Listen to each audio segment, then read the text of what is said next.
Hey everyone, welcome back. Thanks again for joining me once again. I'm Sean Tomlin, and this is Upon Further Review with Sean Tomlin. It's December 7th, Saturday, 2004. Last time you guys saw me, we were in Las Vegas for Allegiant Stadium for the Raiders-Broncos game. Now we're back in beautiful Monty Lake, BC. Here in the stable once again for you folks. Last week, I was a little under the weather. So, it's been a little while since I've seen all you guys, a little while since you've all seen me, but I'm back here to break down everything you need to know. Don't forget, if you like this video, leave a like, throw in a comment, tell me how things are doing, and hit that subscribe button to get all the updates whenever videos come on air for you. So this is going to be our weekly look back at week 13. We had a pretty interesting week in football last week, and it started off on Thursday with Thanksgiving football in America. Yes, I know Americans, you have your Thanksgiving a little bit after us. We have ours a little bit before, and you have all the cool stuff. You got the football, you got the turkey, you got the turducken, you got John Madden just rambling about little things and here and there. Mr. Berman breaking down his fastest 3 minutes. Lots of fun always going around. Seeing those guys just have a great time watching football. Man, I love football. We got a great show for you tonight. And we're going to start things off like we do every week with our weekly look back at all the action that happened around the NFL. So in week 13, like I said, we had Thursday night football. We had 3 games for Thanksgiving football night there. We started it off with the Cowboys beating the Giants 27-20. It wasn't a bad matchup. Cowboys seemed to come to life in that one, but it was against the Giants, so take that as it is. The Lions beat up on the Bears 23-20. You'd think, hey, that must have been a game-winning field goal. But no, it wasn't. It was a late touchdown drive by the Lions there. Mr. Goff having another great day with the sun god and the two running gremlins going on there. The way the Packers beat the Dolphins on Friday, or no, that was Thursday. They beat them 30-17. Seeing those Dolphins flounder a little bit, not the greatest thing. I do see better things coming from them, but they might not be coming out going into the playoffs this year. Tough to say. It's still wide open in that wild card, but it's looking like the Bills are going to be the ones coming through, considering that they already have clinched their division now, so they've already got their seed going in there. Like I said, the Packers ended up beating them 30-17. Then we had some Friday night football action, a little F&F. The Chiefs beat the Raiders 19-17. A little bit of controversy on the end of there. Not too sure the Raiders were thinking at the very end there. Not that they've been doing great, so seeing them flounder like that didn't surprise me, but I did think that they were going to actually come out on top because the Chiefs have not been looking great lately. So we'll move over to our Sunday slate of games. We had the Colts beat the Pats 25-24. Woo! Anthony Richardson with that great late game drive to win the game there. And then, hey, you know what? Let's not go to overtime. Anthony Richardson's like, fuck that. I'm taking it in for 2, and we're taking this thing right here, right now, and that's what they did. Next up, we had the Chargers beating the Falcons 17-13. Chargers have been looking good lately. John Harbaug's got that defense going really well, and the Falcons seem to be, dropping to the bottom. Although their division's wide open, so you never know. Cousins gets hot, and that team has a lot of weapons there, and they could end up making a playoff push there. Next, we had the Steelers beating the Bengals 44-38. This was actually a really good game to watch. I enjoyed it. Couldn't keep that butt in the seat when I was watching that one. That was a really exciting one to watch. Then we had the Texans beating the Jags 23-20 with Al Shazier just knocking the shit out of Trevor Lawrence after he already slid. So not a very good look on him. Not a very good look on the NFL. Maybe think a little bit harder next time. Might not want to do that. Next game, we had the Vikes beat the Cards 23-22. You'd think, hey, that's gotta be a fucking game-winning field goal. And just like the last one, it wasn't. Neither was this one. Good game all around. Sam Darnold looking like a competent back, or competent quarterback throughout the year. Putting up good points in fantasy leagues and putting up good points in real football. So that's good to see. Seahawks beat the Jets 26-21. Looked like the Jets are going to be taking that one, but the Seahawks had a late push, and they were able to take that one with probably, I think it was the heaviest man ever to return a touchdown, an interception for a touchdown. So good job on there, big guy. Making me proud. Then we had the Commanders beat the Titans 42-19. That one was kind of given because the Titans have been crap, and they've been getting worse and worse, and they're starting to look like one of the worst teams in the league. But don't worry, Raiders. I think you got that one locked up. Next, we had the Bucs beat the Panthers 26-23 in a game-winning field goal. Good game there for Adam Thielen. He started to heat up and show that maybe he's not as old as we all thought. He's fucking old, but maybe he's still got a little bit left in the tank. Rams beat the Saints 21-14. That was a close one. Eagles beat the Ravens 24-19. Did not see the Eagles coming out on top of that one. Ravens have been floundering a little bit on defense. It is December, and usually their defense, like I said in the last episode, they start to predominantly kick it up in the December month, and I think they're going to start to. Let's see what happens this weekend with them. Then we had Sunday Night Football with the Bills beating up on the 49ers in a fucking blizzard. Of course, every time the Bills have a big snowfall like that at a home game, they band together, get that snow out of those seats, and pack it full of fans. And they were not disappointed when they just absolutely destroyed the 49ers on that night. Going to be more on the 49ers coming up later in the show. Monday Night Football, we had the Broncos beating the Browns 41-24. This was, 41-23. 41-34. Yeah. This was an awesome matchup, back and forth. One point in the game, Knicks threw a bomb to Judy. A bomb to spacing on him.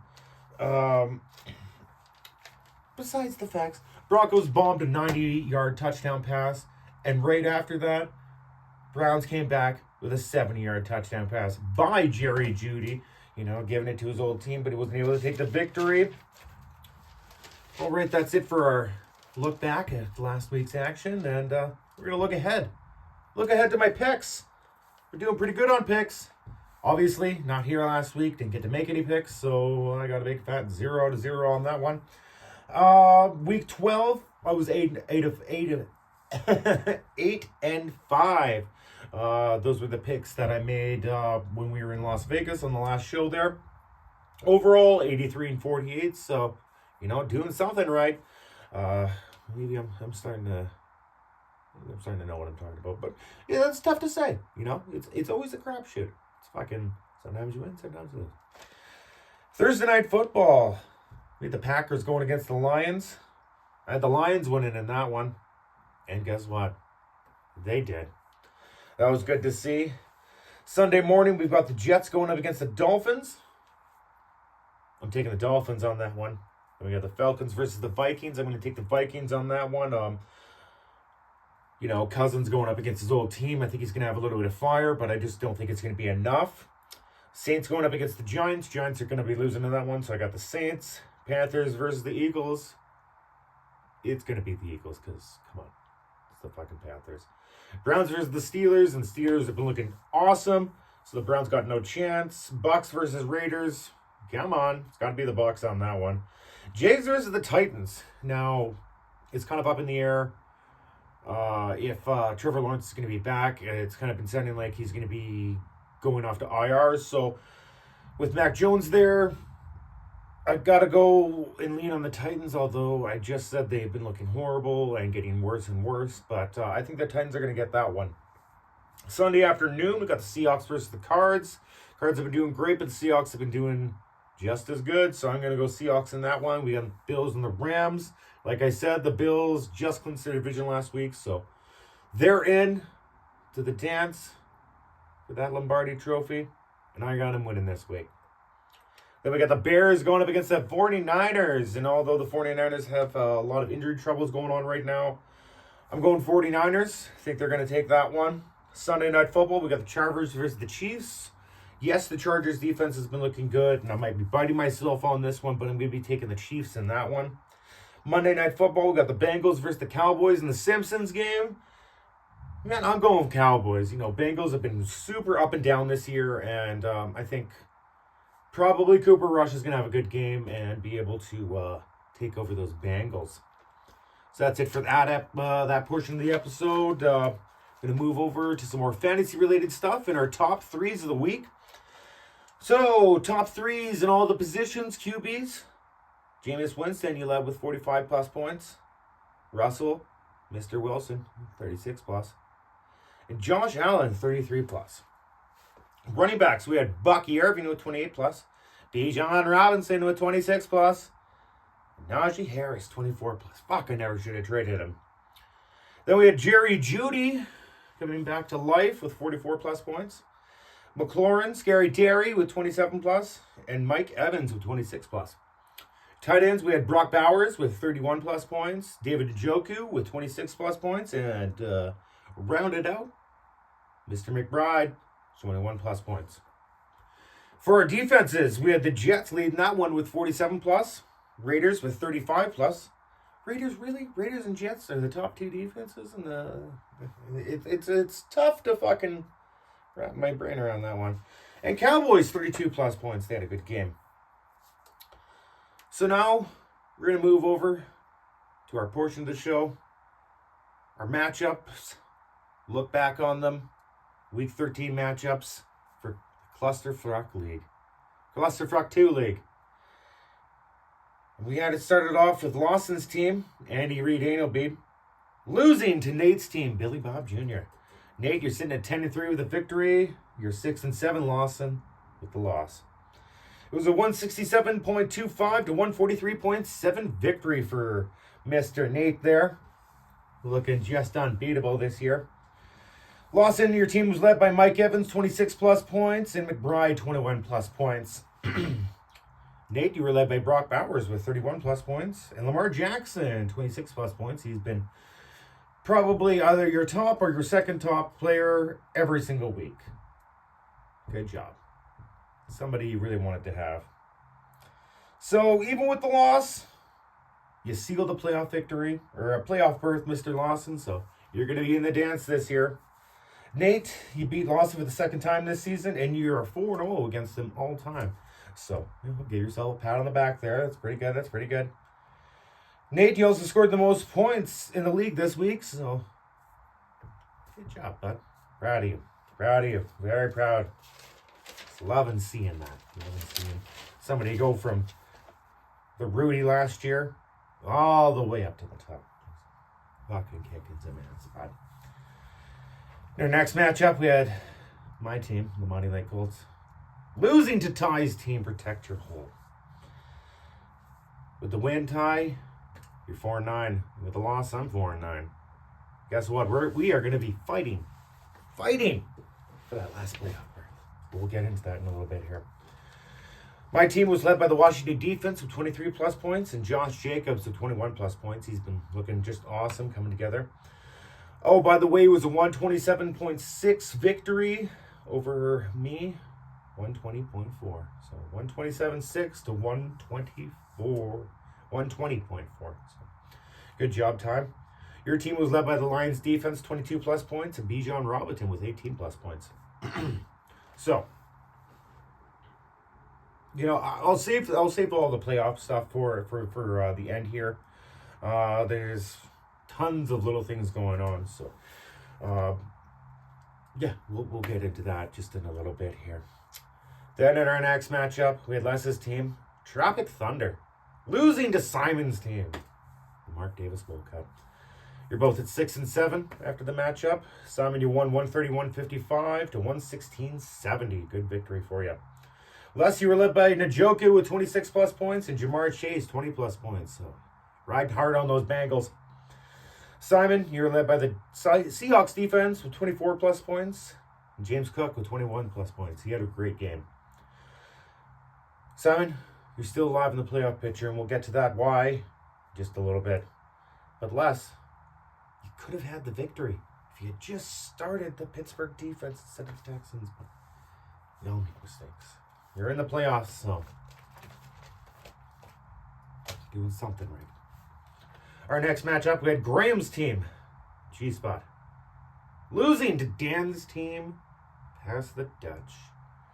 Graham with the loss, you're 8 and 5. With the win, Dan, you're 6 and 7. Both of you in the playoffs. That's got to be a good one. Dan, I know you were also out of the playoffs last year, so that's got to feel good to get back in. It was a 166.50 to 129.65 victory for Dan. Graham, your team was led by the Broncos defense, 28 points, and Devon Achan, 21 plus points. You were doing pretty good with those Broncos D. Gotta love it. Gotta love it. Dan, you were led by Josh Allen, 33 plus points. And Bijan Robinson, 26 plus points. So, like I said, we'll get into the whole playoff stuff right after this. Lots of stuff going on and all that. Both of your guys' team were led by your running backs' performances this week. So, apparently you guys got some good running backs going on there. Good. Then in our final matchup of the weekend, we had Shane's team, the GB Packers, losing to Caden's team. Golf is better. Caden with the victory, you're 9 and 4. Shane with the loss, you're 6 and 7. And I forgot to write down your guys' points, so you know how much you won by. You know what your points were. So let's give it a pass on that one this time. So Shane, you were led by Jordan Love with 25 plus points, and Joe Mixon, 22 plus points. Caden, you were led by Joe Burrow, 22 plus points, and Najee Harris, 24 plus points. Still regretting getting rid of him. Caden, you're undefeated against Shane all the time in the regular season, so that's got to feel great there. All right, let's look ahead to the playoff picture for Clusterfuck 2, because there's so many freaking things that are going on. It's still so alive with the last game to go this weekend before the playoffs start. So let's get to the action. Let's find out what's going on. In the Happy Gilmore division, Caden and Graham, you're in the dance. You secured your spot. But it's looking tough. Losses by either Shane, by loss. So these are the last three. They're all tied at 6 and 7. Shane, Dan, and Simon. A loss by one of them would secure the other two a berth in the dance. Now, a loss or a win, if you guys all win or all lose, it's all going to be coming down to points for, which, Shane, you're leading in that category. So you're really hoping that that's what's going to be happening. You either all win or you guys all lose. But either way, you've got the best advantage to get in unless you are the lone soul to lose this weekend. Obviously, if two of you guys win and one of you guys loses, that guy's out. Two of you guys lose, one wins. That guy who wins will be in, and the two that lost will come down to points for. So, see what happens with that one. We'll move over to our Shooter McGavin division I'm in. And Nate, Lawson, and Les, you're all in the dance. You got nothing to play for, or maybe you got something to spoil. A loss by Dan or myself would secure a playoff berth for the opposite. So I lose, Dan's in, Dan loses, I'm out. Or tie. So that's good to see. Hopefully Ty, he's our champion last year. He's gonna want to get back into the dance for a repeat title victory. Gonna have to see if that happens. Now, if we were both to win or both to lose, it would come down to points for. And Ty, guess what? You're leading in that category, so fuck me, right? You know. Oh, just screw me. Really hope you don't win. I hope I win. I hope we both don't lose. I hope you don't win. I hope I win. So many emotions going on. So many emotions. So we've gotten overwhelming support for Hogan coming on, and you know what? So I've decided something. You know what? We're gonna bring him in. He's gonna finish off the show. He's gonna do our goal-to-goal final thoughts here. So I'm gonna go grab him right now. So I'll sign off to you guys. Make sure to join me next week, where I'll break down everything you need to know. Let's go get the Hulkster. See if he's over here. Hulky, you ready to go, bud? Yeah, brother. Just give me a minute here. Just give me a minute. I'm gonna. Tough, you know, and just my arms are tired from flying all the way in from Los Angeles, but I think I'm going to be able to get this one done for you. I get this one done good. You know, I'm going to try my best, you know. Good as I can do, good as I can do, good as I can do. All right, brothers. Hogan here. We're going to get some final thoughts for you. John's gotten some notes down here for me. Don't have to give him a leg drop or anything like that, but the playoffs start after this week. That's great. It's great for the Fantasy Football League. The playoffs happen. It's where all the magic happens. And when you're done, you get to lift that beautiful trophy and show him that beautiful ring. But it's coming down to the final day. Only a few teams are destined to be in there, brother. But which ones are going to be in? Which ones are going to be out? Which one's going to be taking home, or possibly taking home the Ruby? Some of our other thoughts here, the 49ers are having some troubles. Trent Williams and Mick Bosa, they're probably doubtful for the game. How are you supposed to cheer for the 49ers if they're doubtful? Huh? And with Christian McCaffrey going on IR, oh, brother. What a fucking shit show that's going to be. You know, we got the Jets. They got some guys that aren't going to be coming around. Mr. Hall, their running back. Mr. Gardner, their cornerback. Looks like they're going to miss the game. Well, maybe that's a good thing for them Dolphins. Sean was saying he really wanted them Dolphins to skyrocket into the playoffs, but we'll have to see, brother. They got to get past them Colts. The Colts are looking to build upon their last victory. Taking a bye this week. Sean doesn't get to see his favorite team, but that's okay. There's going to be a lot of other great action. But not when you're watching the Giants game, because neighbors, you're not looking like you're going to be playing. So why? Something's wrong with your hip, brother. You know, when I was back in the day fighting Randy Macho Man Savage, I had a bad hip. It was bugging me. Good old hip flexor. But I still was able to give him a leg drop and get him for the 3-second tan. Oh, that was the cream of the crop that day, brother. Cream of the crop. Last, before we call it a night here, Mr. Eberflus, what were you doing? You had a timeout. You could have kicked for a field goal, take it to overtime, but you shut the bed. You had old cotton in between your ears and stuff was not computing with other compartments and shit, like Ricky would say. You fucked her, bud. Guess what? Cost you your fucking job. So, brother, I only have one thing to say to you. Don't come to the Hulkster crying because you ain't got no job anymore. All right, Hulkamaniacs. Thanks for tuning in to Sean's show tonight. I'll see you all next week, brother.